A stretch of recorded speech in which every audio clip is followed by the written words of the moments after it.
그래도 혼자 살아가는 경우에 사람들의 손길이 미치지 못할 때, 관심이 없어질 때, 혼자서 그 외로움을 극복하지 못하여서 그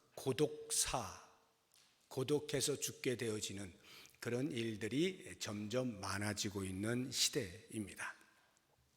그래서 그런지 최근 들어서 점점 더 고독에 관련되어진 책들이 많이 나오고 있습니다. 어떻게 하면 이 고독을 이길 수 있을 것이냐 하는 극복 방법에 대한 책들과 함께 또 다른 한편으로는 아예 고독을 받아들이는 겁니다.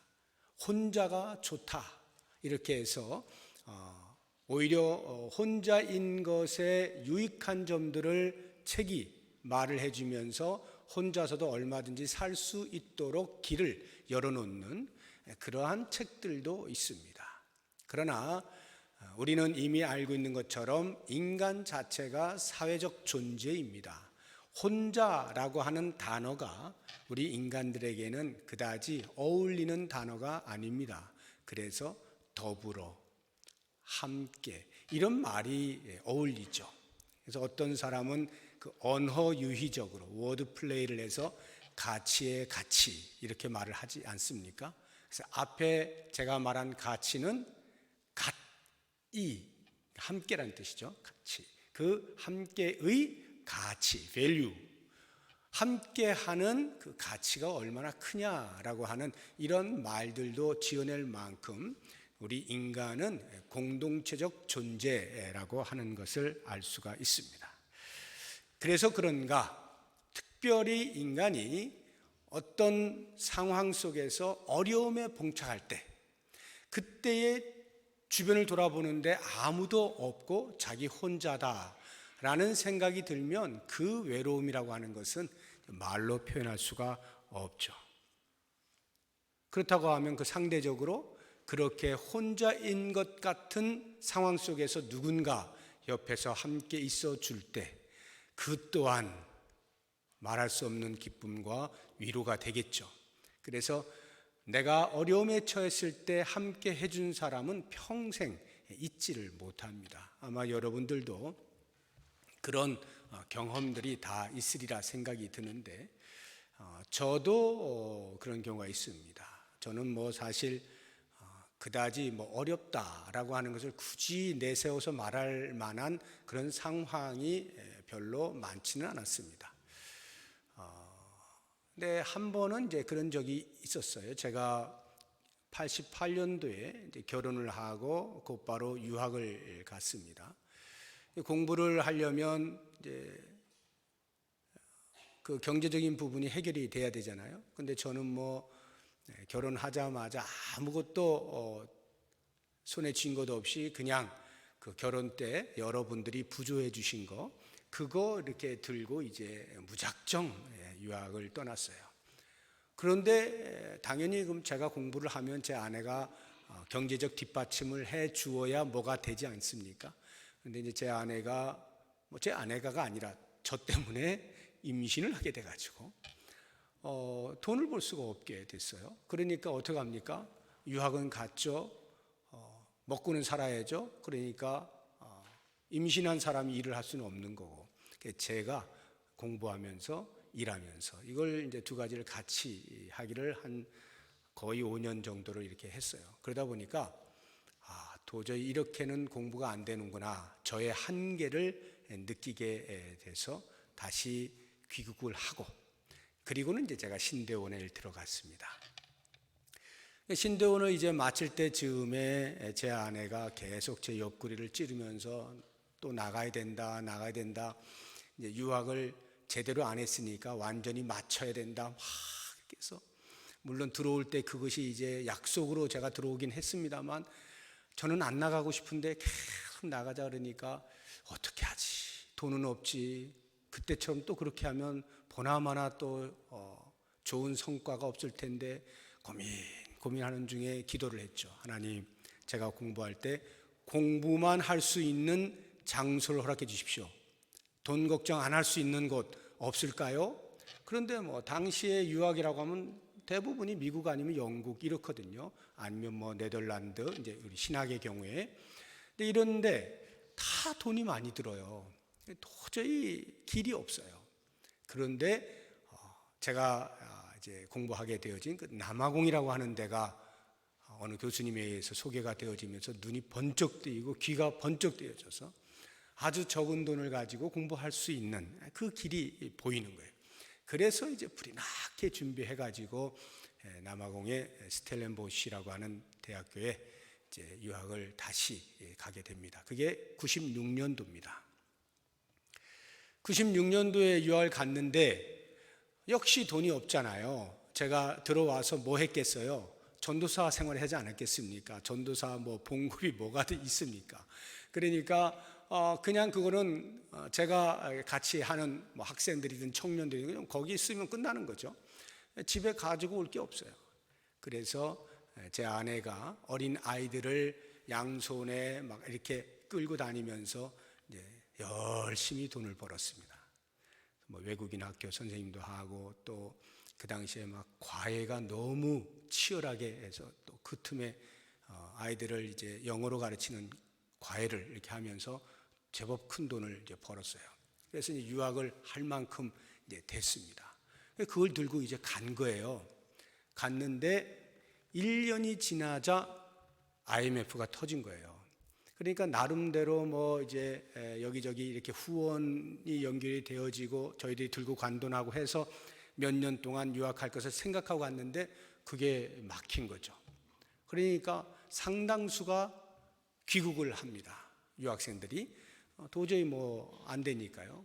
우리도 고민을 하고 귀국을 해야 되나 어떻게 되나 하던 차에 분당에 있는 모 교회에서 장학생을 모집하는 일이 귀에 들려왔습니다. 전 세계에 흩어져 있는 유학생들, 신학생들 가운데 신학 석사나 신학 박사 과정 속에서 앞으로 한국 교회를 책임지고 나아갈 만한 사람들을 선택해서 장학금을 수여하는 그러한 일을 분당에 있는 모 교회가 실시를 한 거예요. 너무나 큰 희소식이죠. 물론 이제 뽑혀야 되는 거긴 합니다만 굉장히 서류가 많았고 복잡했어요. 공부하는 중에 그걸 준비해 가지고 이 한국에서 얼마나 멉니까? 그 먼 곳에서 어떻게 준비해서 보내고 뭐 이런 이제 작업을 통해서 선정이 된 거예요. 20명을 뽑았습니다. 한 달에 50만 원씩 2년간. 그러니까 한 달에 20명이면 1,000만 원씩을 그 교회가 장학금으로 지급을 한 거예요. 조건이 아무것도 없어요. 아무 조건이 없어요. 제가 거기에 감동을 받고 지원을 했는데 이제 선정이 돼서 그렇게 2년을 그 50만 원을 받으면서 이제 갈 수가 있었죠. 그런데 아직 공부가 덜 끝났어요. 2년이 끝났는데. 그런데 한 번 더 또 모집을 하더라고요. 제 2차로 모집을 하는데 그때는 40명을 모집하더라고요. 신학 분야뿐만 아니라 일반 학문의 분야까지 박사 과정에 있는 사람들을 이제 나라를 위해서 하나님 나라를 위해서 이렇게 그 교회가 아무 조건 없이 그 일을 한 거예요. 거기에 제가 또 한 번 지원했는데 다시 되어서 2년 혜택을 받았는데 1년 하고 이제 제가 공부를 마칠 수가 있어가지고 1년에 이제 반납을 하고 이렇게 해서 제가 공부를 마쳤어요. 제가 지금 수십 년이 흘렀는데도 불구하고 제 뇌리 속에서 잊혀지지가 않습니다. 그 교회는 잊을 수가 없어요. 제가 개인적인 건 아닌데 교회를 제가 잊을 수가 없어요. 어떻게 이런 교회가 있을 수 있을까? 저에게 있어서는 그렇습니다. 감동이 너무 되고 지금도 그 생각만 하면 눈물이 나고 그래요. 그 교회가 없었다면 어떻게 내가 이거 버텼지 하는 이런 생각에 너무너무 고맙죠. 그런데 여러분의 삶 가운데에도 개인적으로 사람에 의해서 내가 너무 힘들 때, 어려울 때, 아무도 없다라고 생각이 들 때 누군가가 내 옆에 조용히 있어주는 이 일로 인하여 그 어려움을 극복할 수 있었다면 그 사람 못 잊잖아요. 물론 부부가 배우자가 그런 역할을 할 수도 있을 것이고 친구가 할 수도 있을 것이고 또는 스승이 할 수도 있을 것이고 선배나 후배가 할 수도 있겠죠. 그러나 또 전혀 엉뚱하게 예상치 못한 누군가에 의해서 그러한 위로를 받고 그런 고독을 이겨내는 경험도 해본 적이 있으실 거라 하는 생각이 듭니다. 오늘 우리가 읽은 이 본문 속에 예수님이 등장을 하는데 당시의 예수님의 상황은 이런 것입니다. 이제 내일이면 십자가에 못 박혀 죽으셔요. 그 전날 밤입니다. 제자들과 함께 최후의 만찬도 하고 이러저러한 이야기를 하는 것이 지금 이 요한복음 16장입니다. 근데 그때에 예수님께서 이렇게 말씀을 하시는 거예요. 우리가 읽은 32절을 보시면 보라 너희가 다 각각 제 곳으로 흩어지고 나를 혼자 둘 때가 오나니 벌써 왔도다. 아직은 흩어지지 않았죠. 제자들이 내일 흩어질 거예요. 예수님이 아시는 겁니다. 제자들은 영문을 모르겠죠. 이게 무슨 말일까? 왜 흩어진다 그럴까? 그런데 이미 한 사람 빠져나갔잖아요. 가룟 유다는 그 밤에 빠져나가지 않습니까? 그리고 몇 시간 후면 나머지 제자들도 다 뿔뿔이 흩어지게 될 것을 예수님이 아시는 겁니다. 고독의 상황 속에 처하게 되셨다라고 하는 것입니다. 그런데 예수님의 고독이 어느 정도일까? 그 고독감이라고 하는 것이 어느 정도일까? 그냥 혼자 있게 되어지는 정도가 아니라 예수님께서 제자들을 불러서 3년여 동안에 동고동락하면서 모든 걸 쏟아붓는 거죠.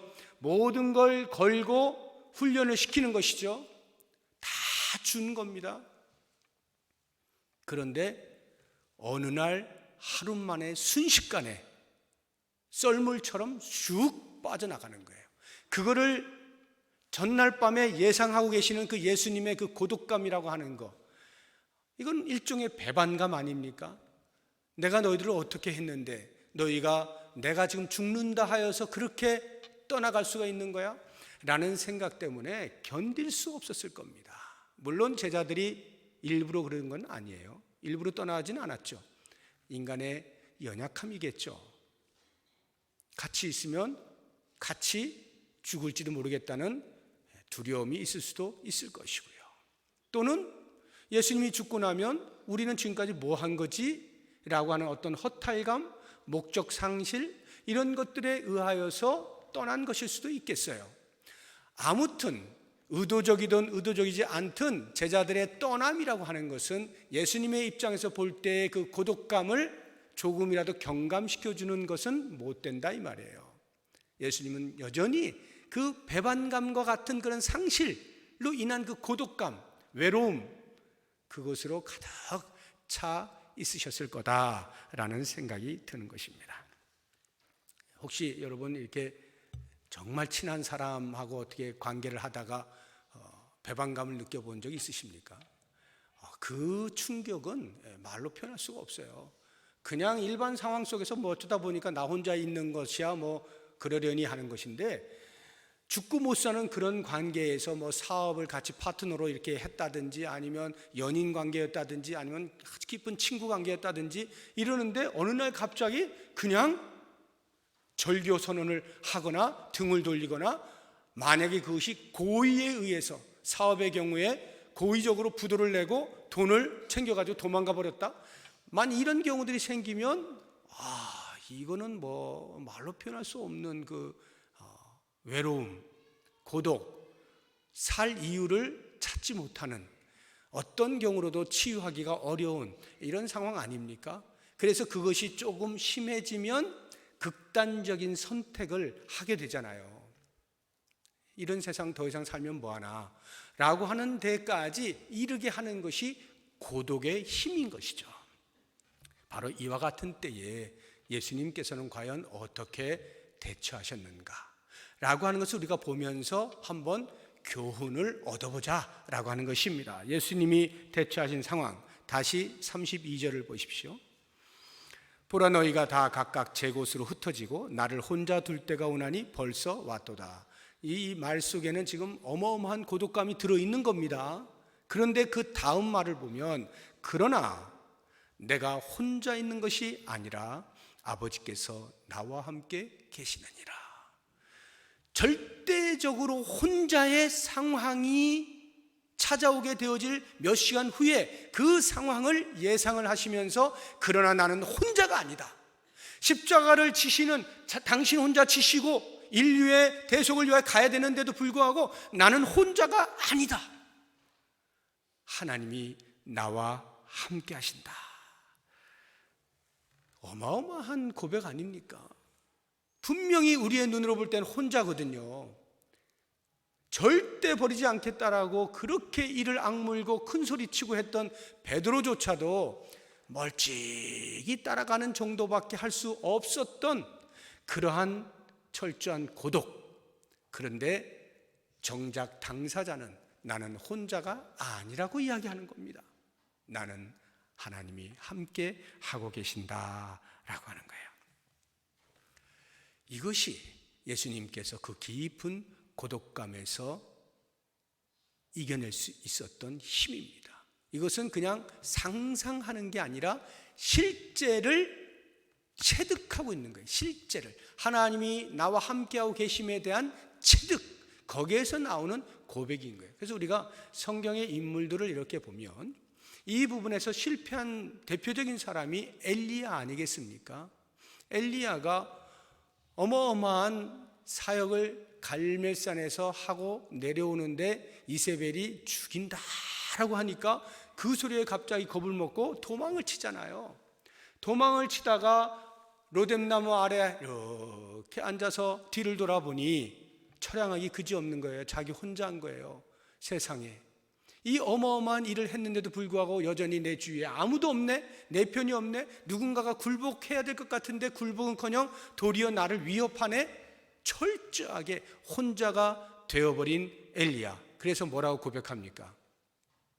이렇게 사느니 죽는 게 낫다. 그리고는 하나님께 하나님 제 생명을 취하십시오 라고 말하지 않습니까? 혼자라는 거예요. 철저히 혼자라는 거예요. 너무 외로워서 못 살겠다는 거예요. 이렇게는 못 산다. 난 죽는 게 낫다. 그때 하나님께서 어떻게 하셔요? 우리 한번 찾아봅시다. 열왕기상 19장 4절 5절 자막을 통해서 같이 읽어봅니다. 자기 자신은 광야로 들어가 하룻길쯤 가서 한 로뎀나무 아래에 앉아서 자기가 죽기를 원하여 이르되 여호와여 넉넉하오니 지금 내 생명을 거두시옵소서. 나는 내 조상들보다 낫지 못하니이다 하고 로뎀나무 아래에 누워 자더니 그 다음 천사가 그를 어루만지며 그에게 이르되 일어나서 먹으라 하는지라. 여기 천사가 하나님을 대변하고 있죠. 다시 말하면 엘리야는 철저히 혼자라고 생각해서 이제 나는 죽는 것만 남은 것이다 라고 생각하는데 바로 그 자리에 하나님께서 NO! 내가 너와 함께 한다. 천사를 보내서 마실 것과 먹을 것을 다 준비해 놓으시는 거예요. 내가 너하고 같이 있잖아. 엘리야는 그 사실을 인지하지 못했던 거예요. 자기의 현실, 혼자라고 하는 그 현실에 매몰돼서 하나님의 함께 하심을 보지 못하였던 거죠. 그러나 반면에 예레미야 선지자는 어떻습니까? 예레미야 선지자는 철저하게 민족으로부터 멸시를 당합니다. 이제 곧 바벨론에 의해서 우리나라는 멸망하게 되어지니까 정신을 차리시오 막 외칩니다. 그런데 그 백성들이 꿈쩍도 안 해요. 저 미친놈 하면서 오히려 막 감옥에 가두고 구덩이에 파묻고 막 때리고 예레미야의 말을 들을 생각을 안 합니다. 그때 예레미야는 철저하게 고독을 느끼는 거예요. 아무도 내 말을 듣지 않는구나. 이제 나는 그만 외쳐야 되겠다. 말해봐야 소용없는 거 더 이상 뭐해 라고 생각하는 순간에 하나님의 함께 하심을 인식하게 됩니다. 그러면서 이렇게 고백을 하죠. 우리 예레미야서 20장 9절에서 11절까지 같이 읽어봅니다. 내가 다시는 여호와를 선포하지 아니하며 그의 이름으로 말하지 아니하리라 하면 나의 마음이 불붙는 것 같아서 골수에 사무치니 답답하여 견딜 수 없나이다. 나는 무리의 비방과 사방이 두려워함을 들었나이다. 그들이 이르기를 고소하라, 우리도 고소하리라 하오며 내 친한 벗도 다 내가 실족하기를 기다리며 그가 혹시 유혹을 받게 되면 우리가 그를 이기어 우리 원수를 갚자 하나이다. 그러하오나 여호와는 두려운 용사 같으시며 나와 함께 하심으로 나를 박해하는 자들이 너무 쭉. 예레미야가 지금 그렇게 민족을 위해서 외치는데도 불구하고 알아주지 않고 철저하게 외톨이로 만들어버리는 그 상황 속에서 그래 알았어, 더 이상 말해봐야 소용없지 하고는 포기하려고 하는 순간에 이 속에서부터 불이 막 붙는 거예요. 말하지 않으면 감당할 수 없는 불이 붙는 거예요. 그래서 다시 말하기로 작정하는 거예요. 살게 매달리기로 작정하는 거예요. 그때에 예레미야가 그렇게 할 수 있었던 것은 하나님이 나와 함께 하신다는 사실, 이것을 인식할 때 가능했다는 거예요. 사도 바울이 예수를 빛으로 만난 이후에 자기의 전생을 복음 전하는 일에 바치지 않습니까? 목숨을 걸면서 그렇게 세계를 돌아다니면서 복음을 전해요. 그러니 그 결국이 뭐겠어요? 감옥에 갇히는 거예요. 감옥에 갇혀서 이 재판장에 서가지고 변명을 해야 되는데요, 돌아보니까 자기밖에 없어요. 그렇게 같이 동역하고 했던 수없이 많은 사람들이 아무도 안 보여. 재판장에 자기 혼자 덜렁 서 있는 거예요. 그때 사도 바울이 고백합니다. 돌아보니 아무도 없네. 나 혼자 지금 변명하고 있네. 그러나 내가 그들에게 실망하지 아니하고 주께서 나에게 힘을 주사, 이런 고백을 하거든요. 디모데후서 한번 찾아보겠습니다. 4장 16절 17절 같이 읽어봅니다. 내가 처음 변명할 때, 여기 변명한다는 것은 재판장에 서서 자기를 변호하는 이 말을 하는 거예요. 다시 시작. 내가 처음 변명할 때에 나와 함께 한 자가 하나도 없고 다 나를 버렸으나 그들에게 허물을 돌리지 않기를 원하노라. 주께서 내 곁에 서서 나에게 힘을 주심은 나로 말미암아 선포된 말씀이 온전히 전파되어 등등등. 어떻게 해서 나밖에 없다라는 그 고독감, 어떻게 이럴 수가 있나? 그래서 그 함께 했던 사람들, 그래서 떠나버린 사람들, 그 사람들 당신을 너무하는 사람이요 라고 말하고 싶은 게 굴뚝 같은데 말하지 않는 거예요. 왜? 주께서 나와 함께 하심을 알고 있었기 때문에 그것이면 된다 라고 여긴 거예요. 그것이면 된다. 우리 인생에 배우자조차도 나와 함께라고 하는 느낌이 없을 때가 있어요.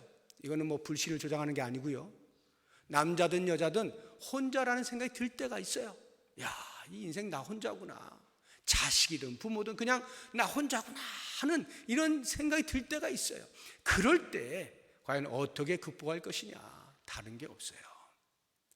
그 순간에조차도 주님은 나와 함께 하신다. 이 사실을 붙잡아야 되는 거죠. 이것은요, 그래서 사람 너무 믿지 마라 이런 이야기 하는 게 아닙니다. 사람 믿을 거 못 돼 불신을 조장하는 그런 말씀을 드리려고 하는 게 아니에요. 물론 믿을 게 못 되는 경우도 있어요. 그죠? 사람들이.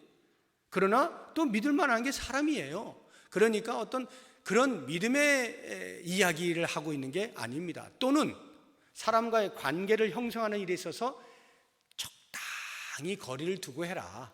너무 가까이 가서 상처받지 말고, 너무 멀어서 외롭지 말고 적당한 거리를 두어서 그렇게 살면 좋은 거야 라고 하는 처세수를 이야기하고 있는 것도 아닙니다.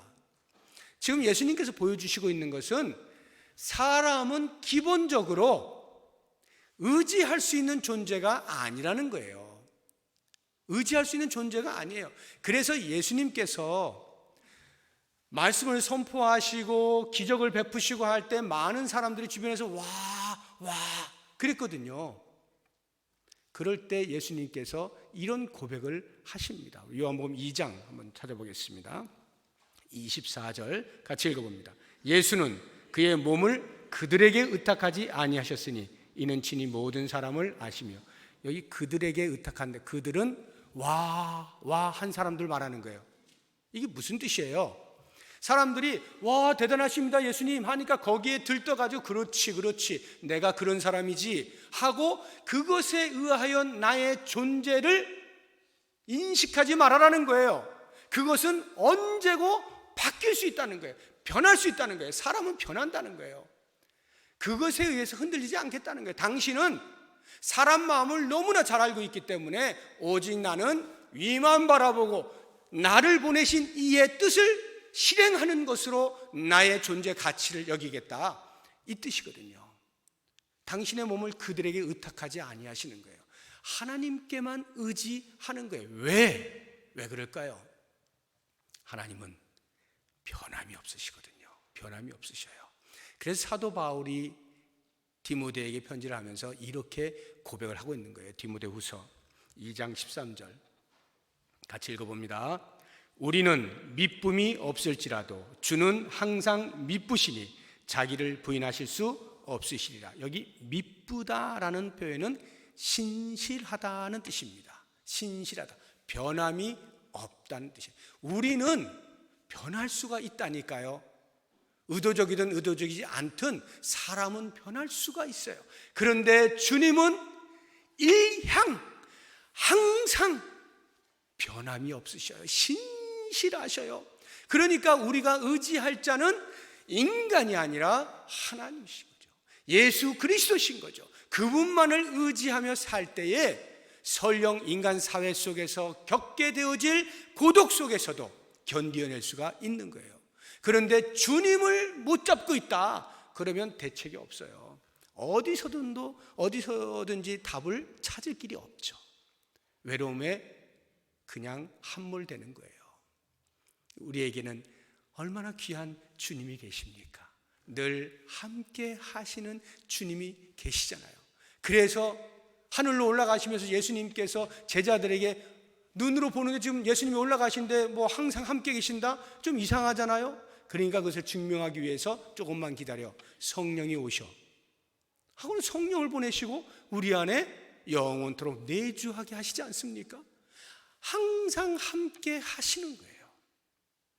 이것이 우리로 하여금 이 땅에서 때때로 사람과의 관계 속에서, 사회 관계 속에서 혼자라고 하는 생각이 드는 순간에조차도 그것을 극복하고 맡겨진 사명을 끝까지 감당할 수 있는 비결이다. 그렇다고 하면 사랑하는 성도 여러분, 앞으로도 우리의 삶에서는 여러 차례 혼자일 수 있는 경험을 얼마든지 할 수가 있어요. 그럴 때마다 살맛 안 나는구나, 이젠 뭐 만사가 귀찮구나 이러지 마시고요. 그럼에도 불구하고 그 순간에조차 나와 함께 하시는 주님을 의지하시고 그 주님의 신실하심 때문에 다시 극복하시고 맡기신 사명을 따라 계속 앞을 향해서 한 걸음 한 걸음 걸어가시는 귀한 삶을 사시기를 주의 이름으로 축복합니다. 기도하겠습니다.